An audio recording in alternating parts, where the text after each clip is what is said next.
It's Kaveh Solokol from Sky Sports News.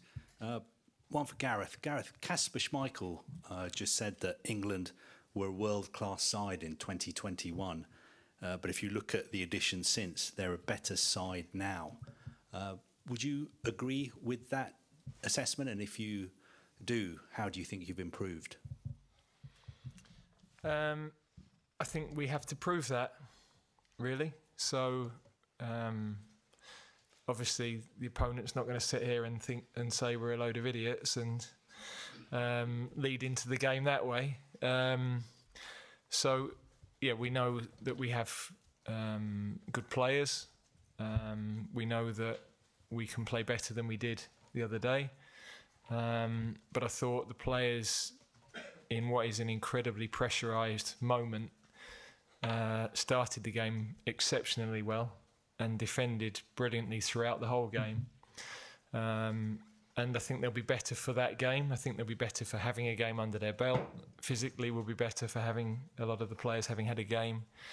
And emotionally, yeah, there's so much tension. I don't think people can really understand what it is like for young players. So pleased to have got the result from that, and we know we have to be better now against a strong Danish team tomorrow.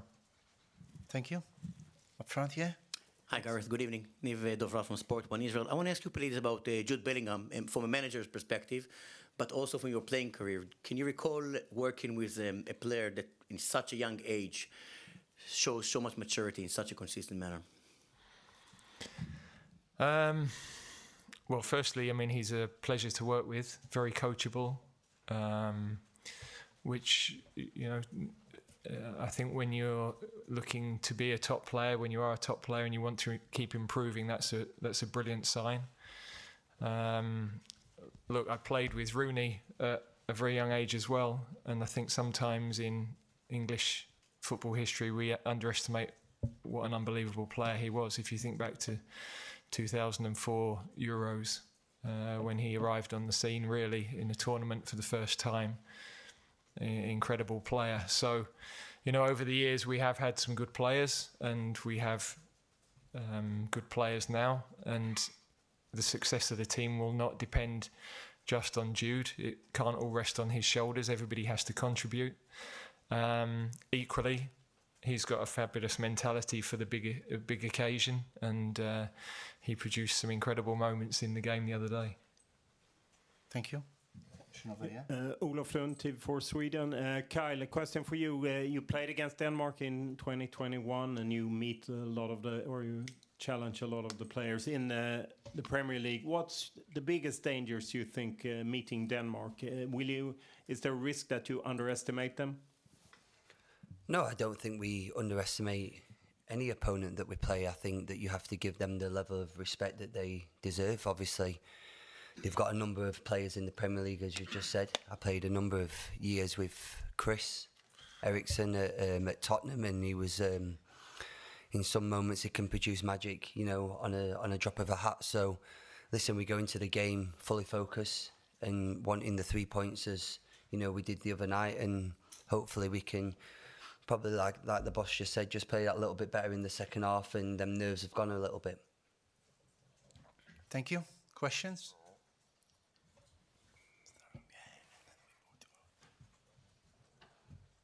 Hi, Gareth. Davide Chinellato with Gazzetta in Italy. You mentioned the importance of playing the first game, having that under your belt.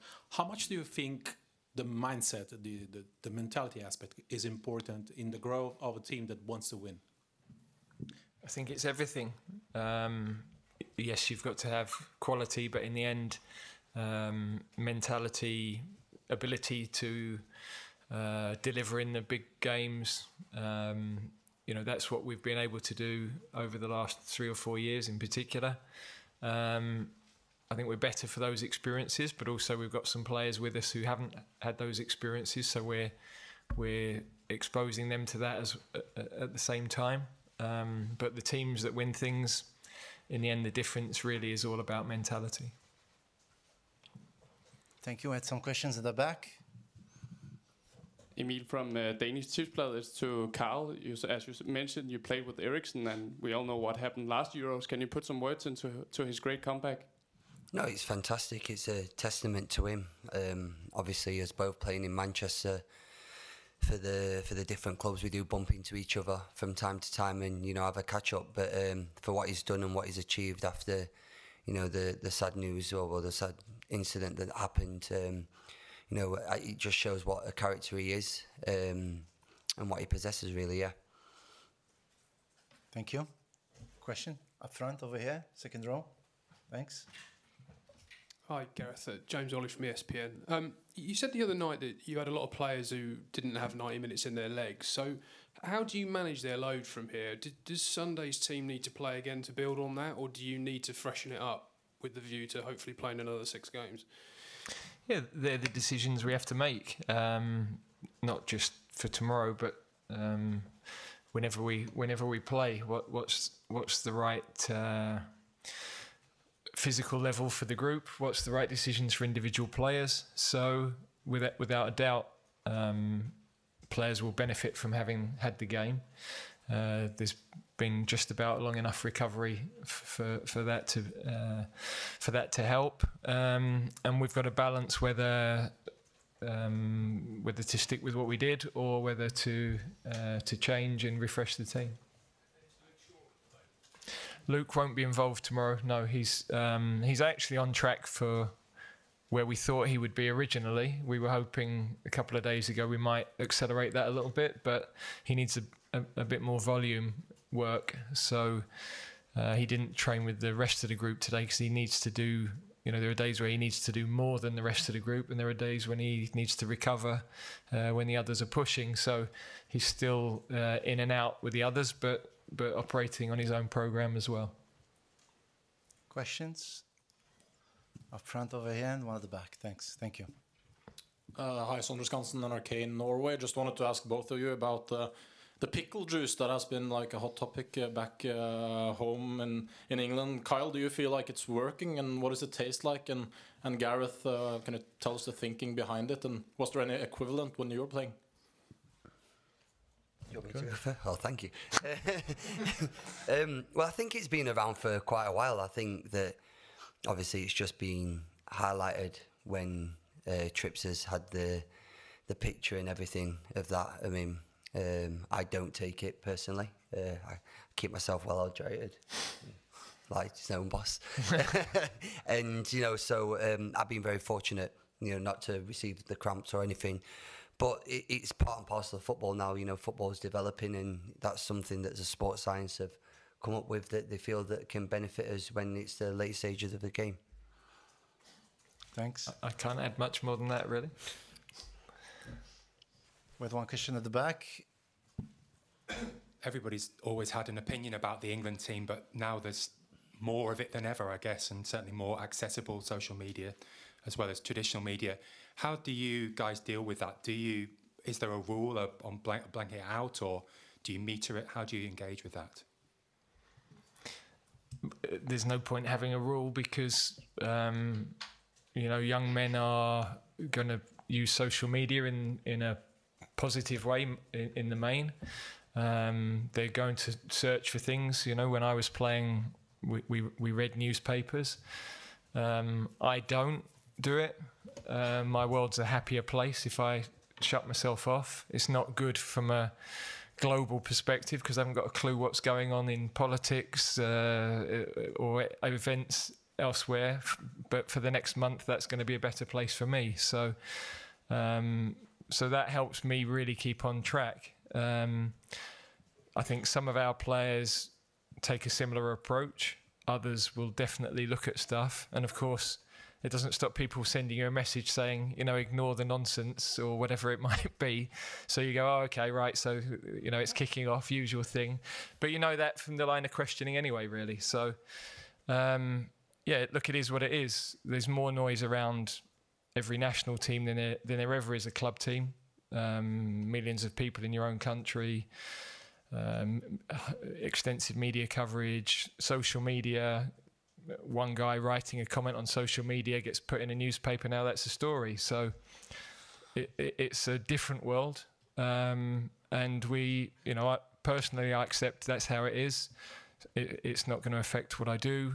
My job is to keep the players on track. What are the realities? What are we doing well? What do we need to be better at? Where actually are we? Because you can drift, and you can see them. For a lot of them who haven't been with England, right? Okay, we've won our first game, and this is how it is. Yeah, that's a strange experience for some of the boys that haven't been with us. So it's great that we've got experienced players that have lived through it that can say, no, this is what's important. This is how we stay on track. Our assessment of the game is the most important. We're never slow to pull things up that aren't good enough. So therefore, yeah, that's the most important view, the way that we dissect the game, and of course we have all of the information around what's going on as well. We need a mic, please. Sorry, Carl, do you read it or block it out? No, I answered this earlier. I don't read it at all. I feel that, like the boss just said there, we all can play football, and it's mainly I call it the top 10% that's going to separate you from, being a very, very good player or an average player. And I feel if you have outside noise, whether that be, positively or negatively, people take it in different ways.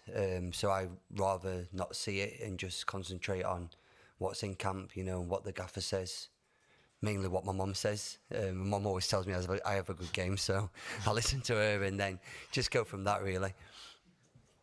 Thank you. We have a question over here in front. Hello, coach. I'm Omar Shraibi from Morocco. As we know, we are fourth or the last World Cup in Qatar. We have a great potential young players like in England. Do you have any advice for our national coach? You got to the semi-final, didn't you? We didn't, so how can I give advice to your coach? Thank you. Behind, over here, please, thank you. Christopher from Danish TV2. A question for you, Southgate. What have you learned about the Danish team after the match against Slovenia, and where can you hurt them? Well, of course, that depends on whether they stay with what they did, because Kasper's an excellent coach, and he could quite well tweak certain things for each game. That's the way the game is now. So yes, we look at that game, but we look at the previous games as well, and all the permutations that might happen. But of course, we have to try and be as clear as we can with the players. So Denmark have normally been adaptable with him. I like how they play.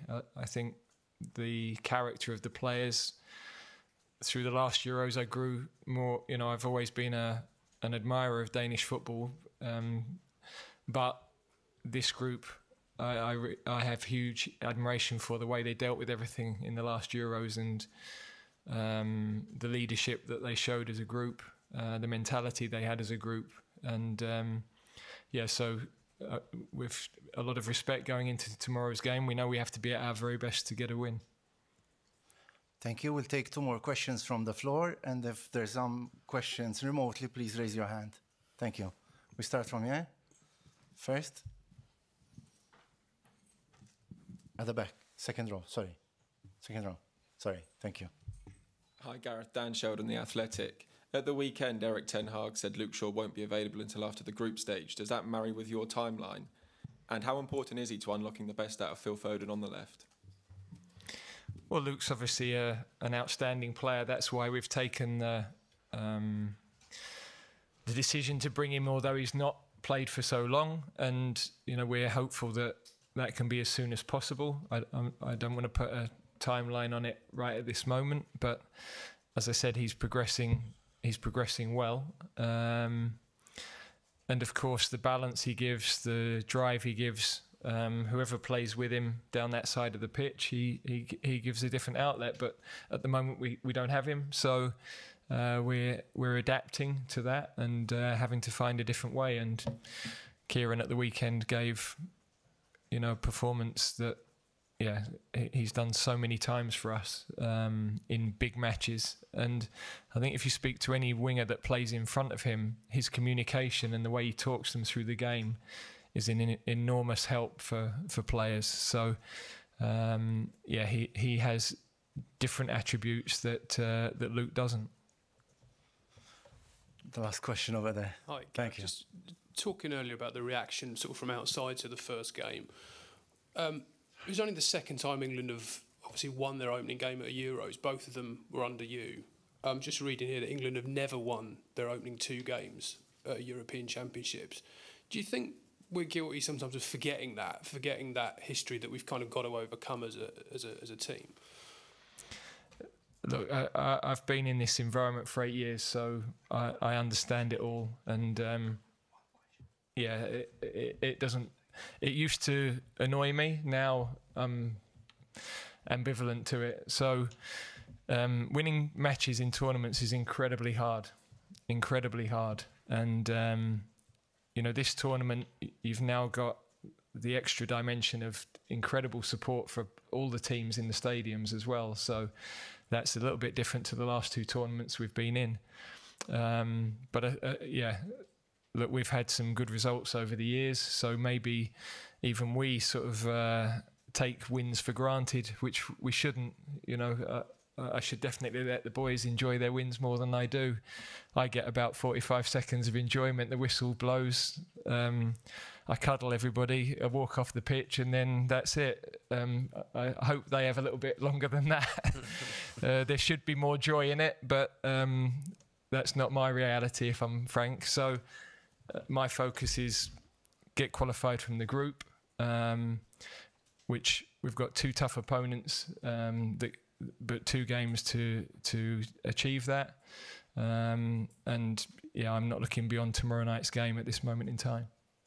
Thank you. We'll take the very last question over here. Thanks. Eric Peters with Germany. Question for Gareth.